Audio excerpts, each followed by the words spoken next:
What's up, YouTube?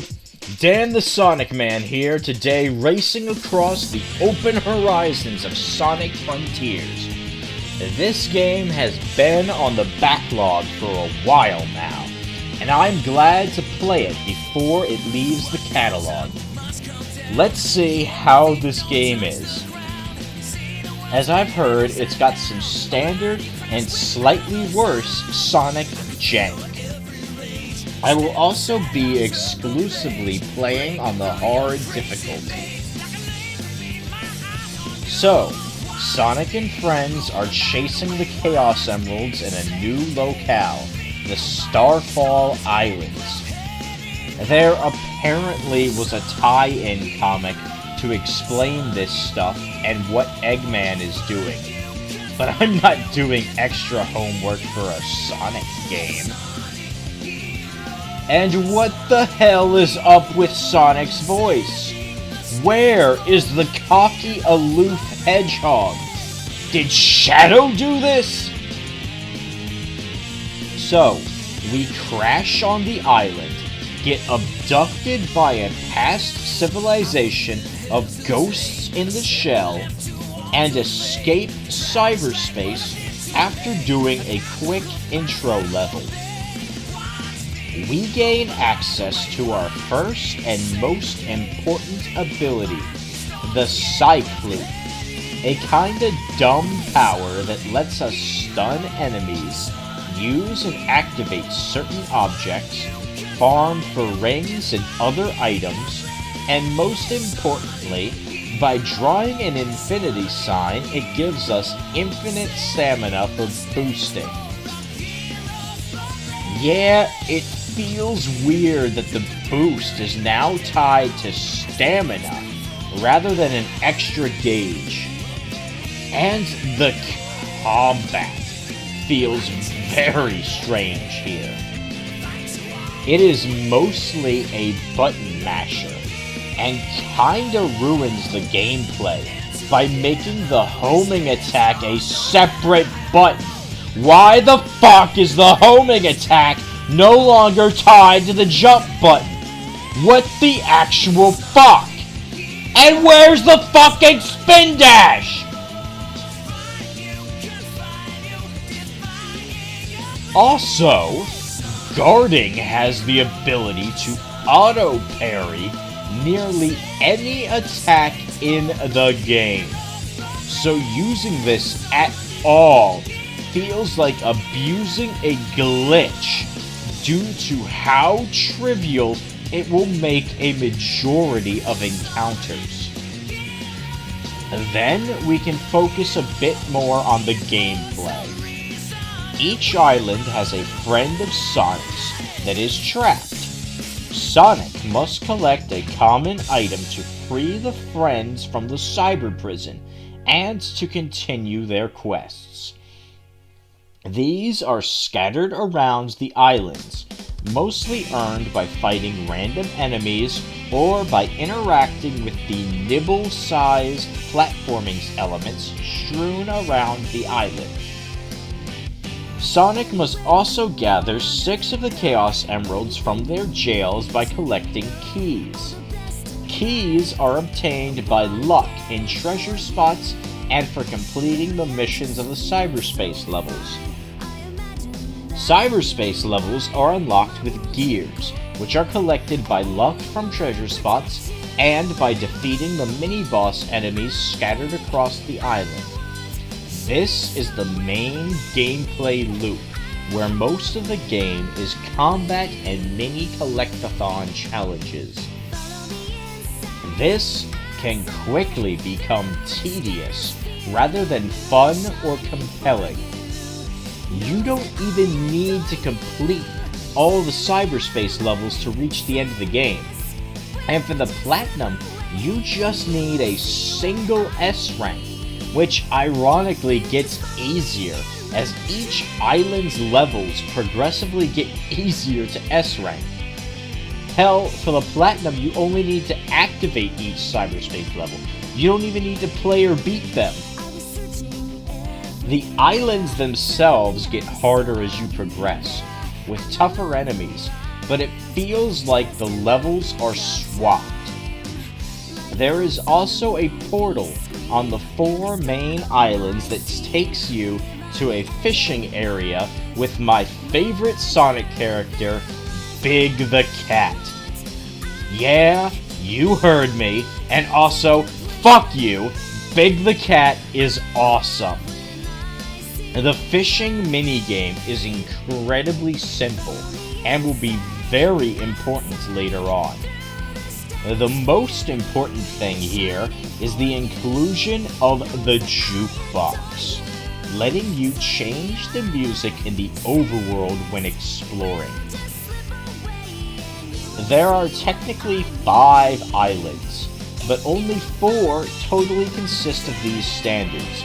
1 island is just a bit of platforming and story, with the only collectibles being music.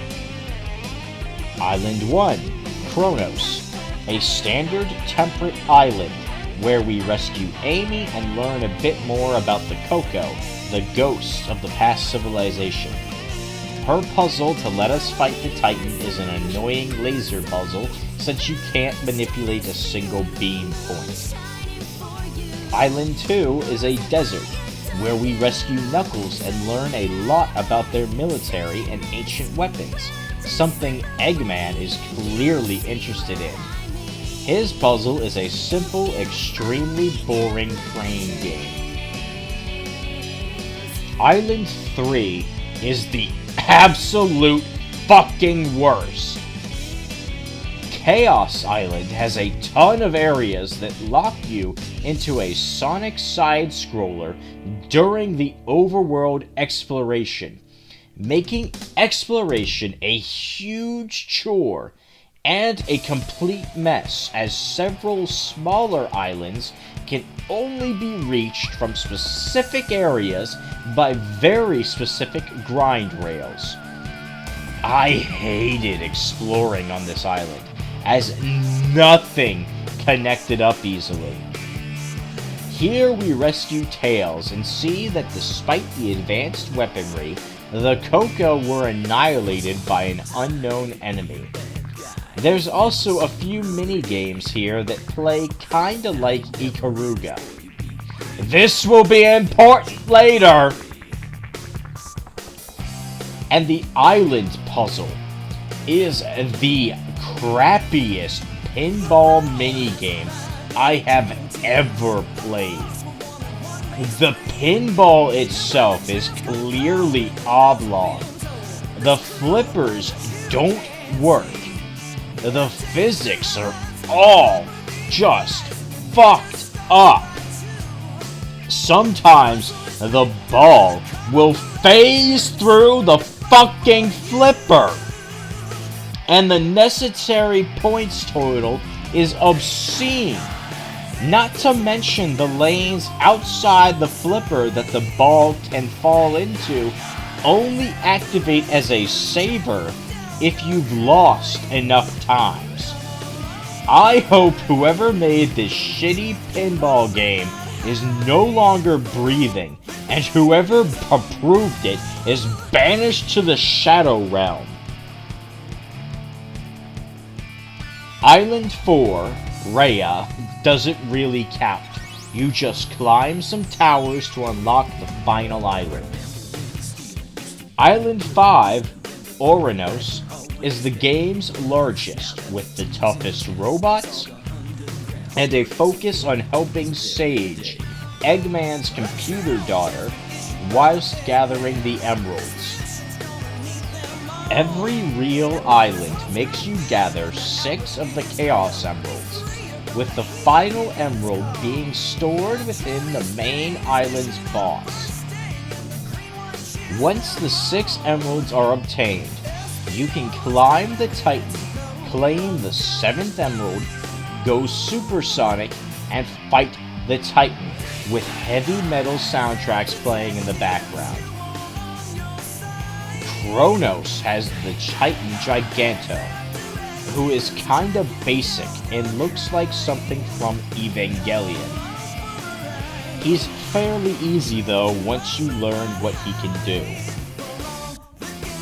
Ares has the Waver, possibly the easiest boss here, as you can refill rings during the fight. The Wyvern doesn't do much.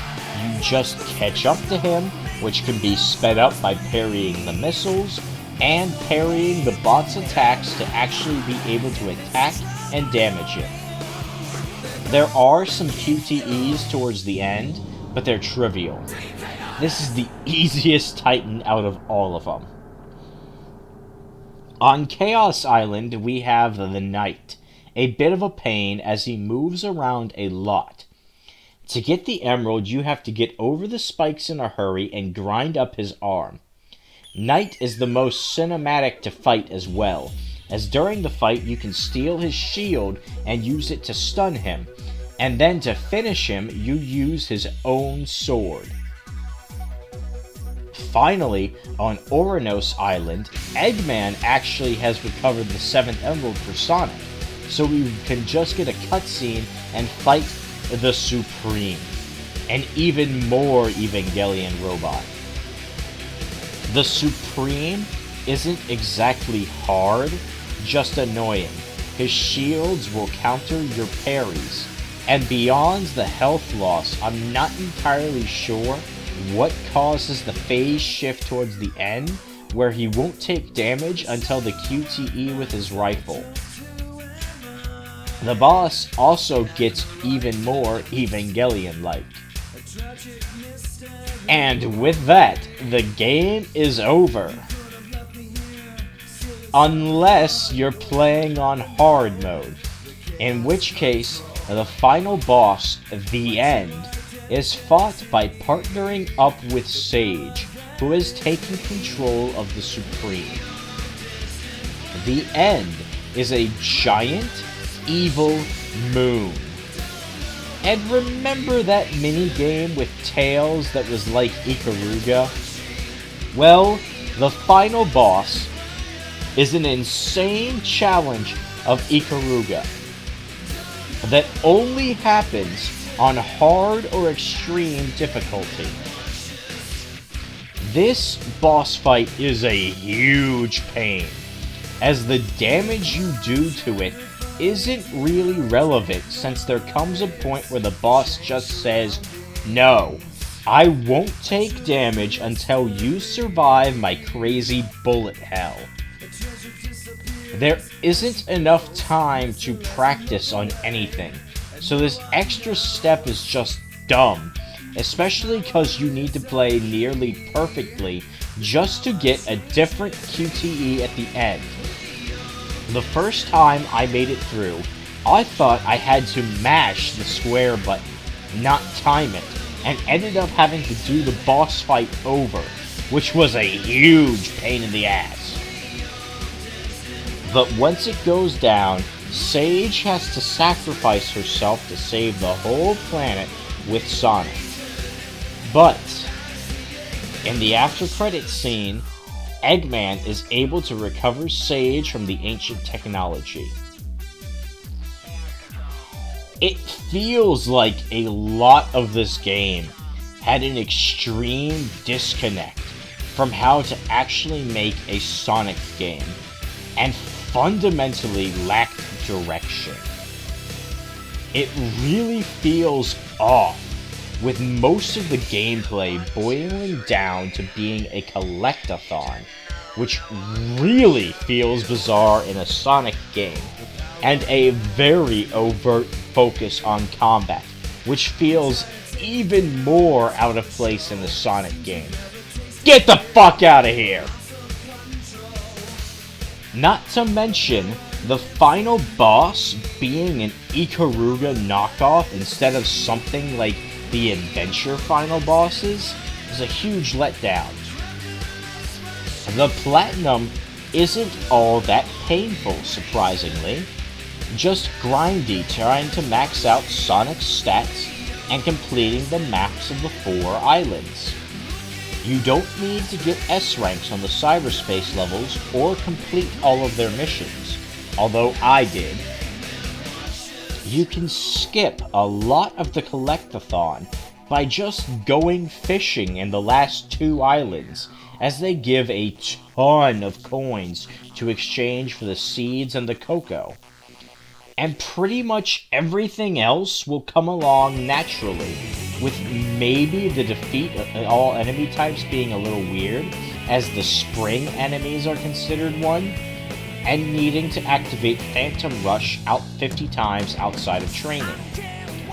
The game's jukebox also does a lot of the heavy lifting, since beyond the Titan themes, the game's new songs leave a lot to be desired. And the better songs are all from the older games, like Sessions presents A Peter Griffin Christmas, featuring such standards as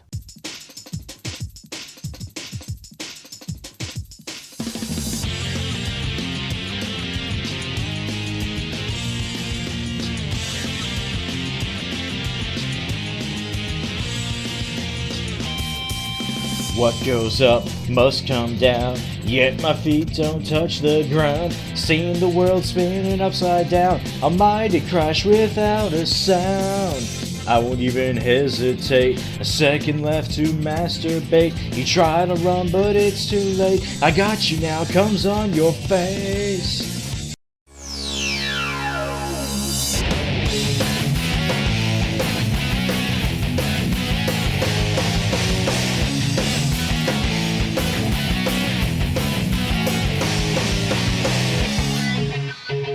Can you feel mine moving through your mind?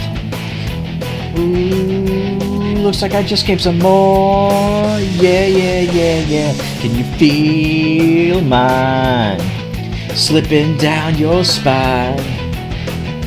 Ooh, you try to ignore. Yeah, but you can hardly swallow yours and my goon. Whoa, whoa, whoa, whoa. Hey all, welcome to the greatest good. I know, you have waited much too long. And I will be the gooning star. I'm here to come on here and her.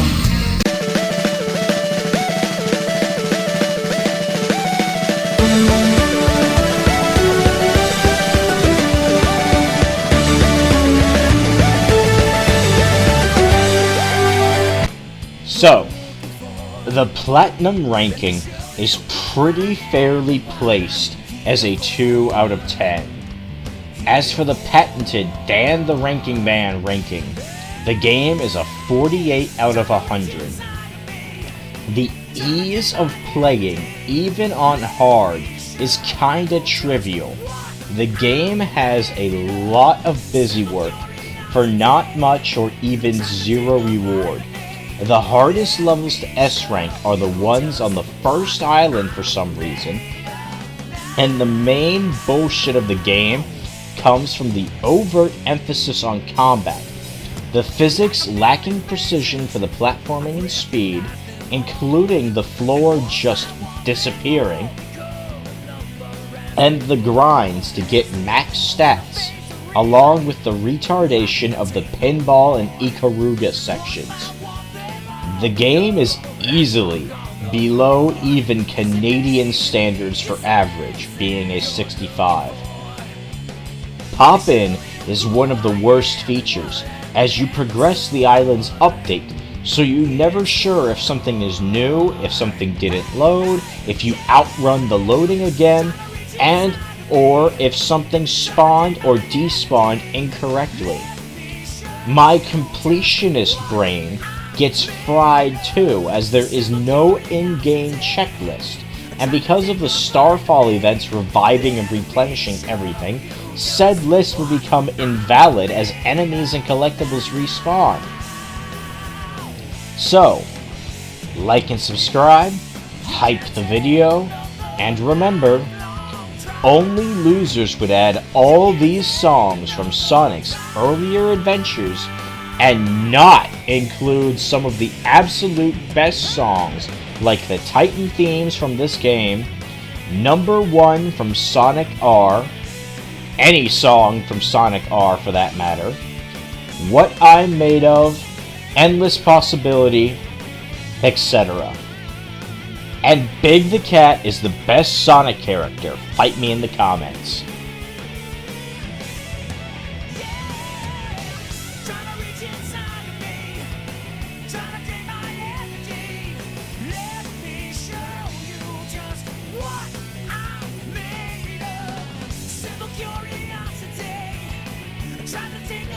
Of course, if you're watching this and wondering why there's still runtime after the ranking and the only losers joke, that's because of the bonus content!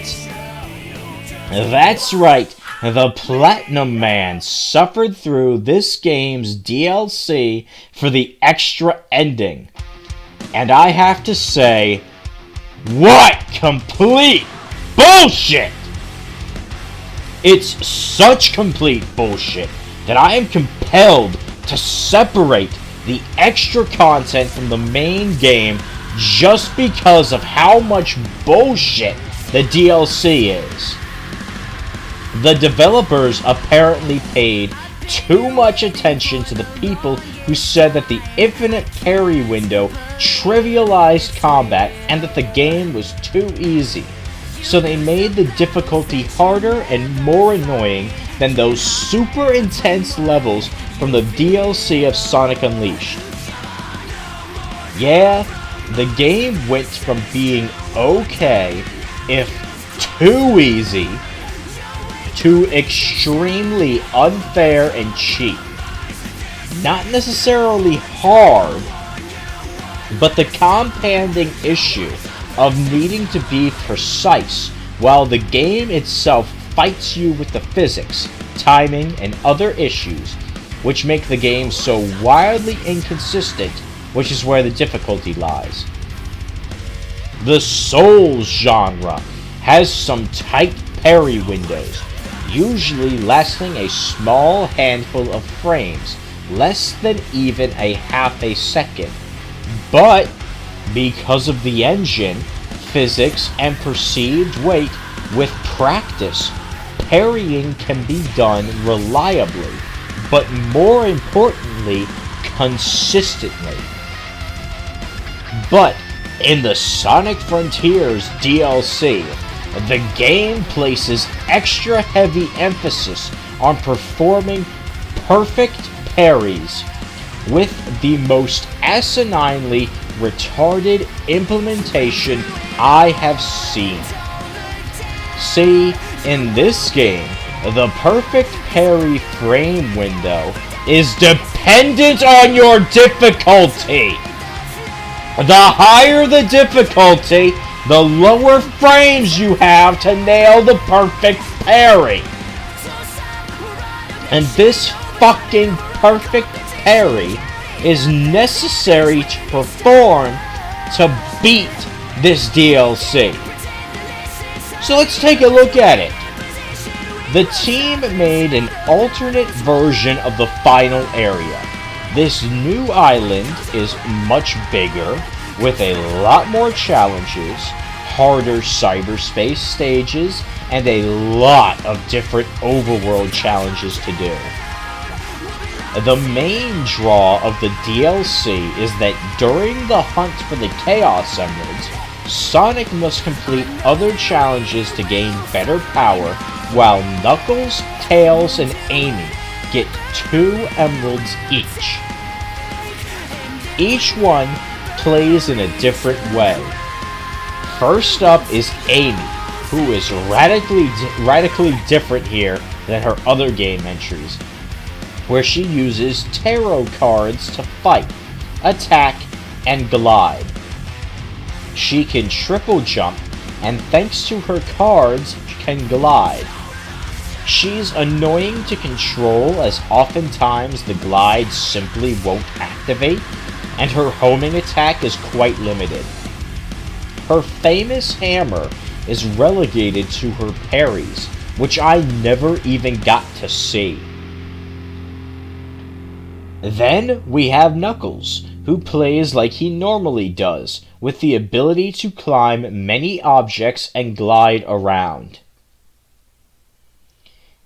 Except for some reason he starts off not being able to attack. As does Tails, who plays almost as a mix between Knuckles and Amy.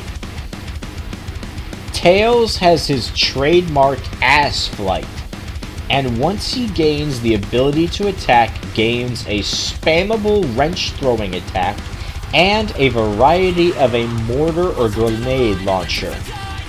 The problem with all of these characters is that they are all thrust into an endgame area at level 1 with the need to earn skill points to earn basic skills. Tails and Knuckles can't even do basic attacks at first. All of them have to learn how to stomp, do the Psych Loop which is necessary, and unlock the Spin Dash. We are stuck to each character until they find their Emerald too. No free swapping until the end, just before the final boss. After each set of 3 emeralds, we swap to Sonic, who they now gave use of the Spin Dash to do his main thing here. Climbing motherfucking towers. And the first tower is the hardest and most difficult to climb, with the full jank. The physics suck. The pop-in is terrible, as you never know if you fucked something up, if the area didn't load, or something didn't spawn or already despawned. Then, once you get to the top of the towers, you have to do special challenges where the game neuters you back down to level 1, and may or may not be reducing your combat skills as well. After doing these hyper-annoying challenges, control switches back to the friends, who must find yet another emerald each. There isn't much benefit to actually completing the map or doing other challenges as the friends, since they have such a small section to actually play.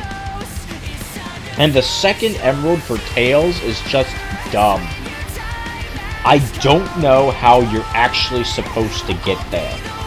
I just used the infinite stamina trick plus the hyper mode to let Tails fly infinitely because I couldn't actually see the path to get to the emerald in the middle of the sky. Once this is done, we come to the worst part as Sonic, the final trial. The final trial as Sonic has us doing a boss rush. At level 1, with the inability to obtain more rings. That means we have to fight the 3 Titans back to back, climbing them, going supersonic, and making sure we don't run out of rings, which auto-fails the fight. Also, we can only perform perfect parries. I did myself no favors playing on hard mode here. This final trial took me forever to do. Giganto isn't too bad once you know how to do it. Heck, I was even able to get through by perfectly parrying every attack he had. The main bottleneck is the fucking Wyvern. As I'm sure you remember from the first time around, you can only damage the Wyvern after catching up to him and parrying an attack. And to catch up faster, you have to parry a missile. Meaning, this fight with the inconsistent parry windows is stupidly hard. And Phase 2 is even worse, since you have to properly parry 2 attacks back to back. Finally, the one time I managed to actually get past the fucking Wyvern with enough rings, it took one fucking try to take down the Knight. All because of the fucking perfect parries! And of course, this is because the final boss will force you to use them too.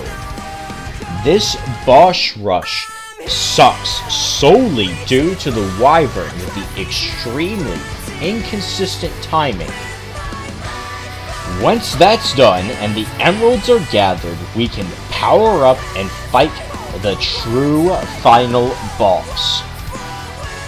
This is a duo fight. First, we fight the Supreme, who is basically the same as the base game. Then we get to the Superior The End fight, which is more of a puzzle with no clear solution other than the boss. The End, aka the Evil Moon, shows up and takes over the Supreme, this time making an even more overt Evangelion reference by forming a tether. After some ineffectual progress, Sonic uses the corruption to power up more and go even further beyond. Now, the real final fight can begin. Also, only perfect parries work now. See, somehow you need to target this tether, which you can only do by using the dodge button after attacking the head, which is already retarded. Once it's severed and the Supreme is drained, you have to cycloop the random hole behind its head to steal its gun. Then you need to cycloop the gun so that Amy, Knuckles, Tails, Eggman, and Sage can set the gun up. Continuing the annoying puzzle fight of the end, we now need to periodically sidestep to perfect parry his arms to stop him from attacking our friends. Once the health bar depletes, it's time to nail the final remaining QTEs, using all the power to shoot Sonic out to penetrate and blow up the end. In this ending, everyone is happier, the final boss isn't a fucking minigame, and Sage didn't have to sacrifice herself, making this the true canon ending of Sonic Frontiers. So, the DLC has its moments with an unforgiving difficulty, and of course I did myself no favors by playing on hard without compromising the difficulty. However, the DLC also does something wholly unforgivable. It removed the jukebox, so you can't change the music. How fucking dare they! At least the ending is better. And because of the sheer bullshit, I didn't even fucking attempt to do all of the cyberspace stages here. They're just too unfair. So, the DLC eschews the fun to be had for insurmountable bullshit that is arbitrarily difficult and focuses on the absolute worst aspects of Sonic Frontiers.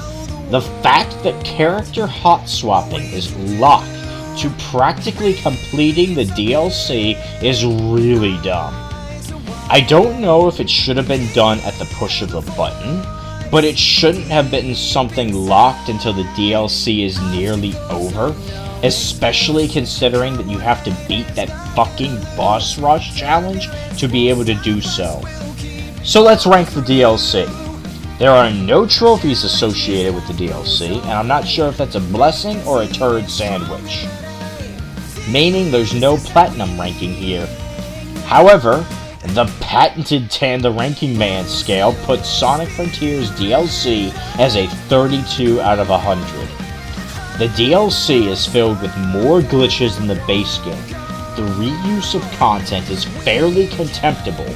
The enormous difficulty spike is just retarded, and it ended up draining most of, if not all, of the fun from the game.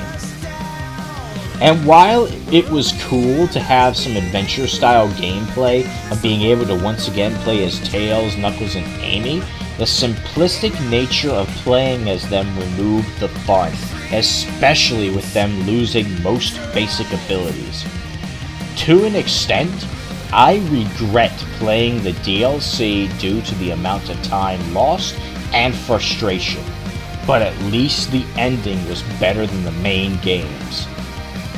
And that was the dumpster fire that is the first open-world collectathon Sonic game. Stay tuned to see how the next game, the dumpster fire of Forspoken, holds up. Like and subscribe, hype the video, check out my other videos along with a full playthrough of this game and my success on the boss rush, and remember, only losers decide to make the easiest boss fight become the hardest through the implementation of retarded bullshit.